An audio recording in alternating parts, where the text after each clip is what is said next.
हरे कृष्णा। श्रील प्रभुपाद गुरु गौरांग की जय। श्रीमद् भगवद गीता अध्याय 6 ध्यान योग श्लोक संख्या 40।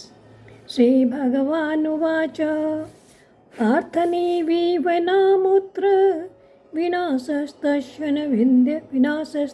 विद्यते न हि कल्याणकृत् कश्चिन् दुर्गतिं तात गच्छति। अर्थात भगवान कह रहे हैं कि हे अर्जुन, हे पृथा पुत्र, कल्याण कार्यों में निरत योगी का न तो इस लोक में और न परलोक में ही विनाश होता है।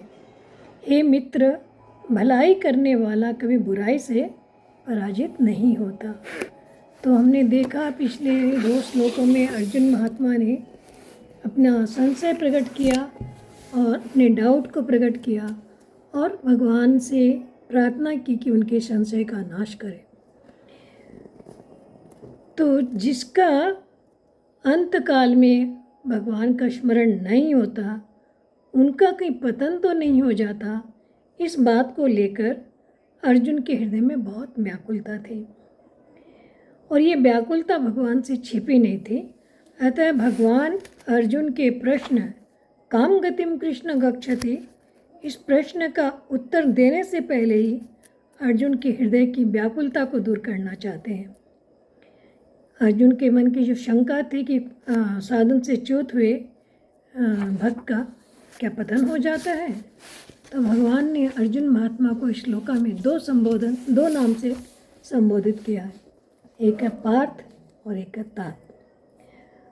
तो पार्थ संबोधन आत्म संबंध का द्योतक है। अर्जुन को के सब नामों में पार्थ शब्द भगवान को बहुत प्यारा था और इसी कारण से भगवान ने उन्हें पार्थ कहकर संबोधित किया। और उससे भी अधिक प्यार भरा शब्द है हे तात, यानी हे मित्र। और ये तात शब्द भगवान ने एक ही बार गीता में संबोधित किया है। अर्जुन महात्मा बहुत विचलित थे। तो जब आदमी बहुत दुखी होता तो प्यार का मरहम अगर लग जाए तो उसका मन शांत हो जाता है। तो भगवान ने सबसे पहले अर्जुन महात्मा की हृदय की व्याकुलता इन नामों से ही दूर कर दी।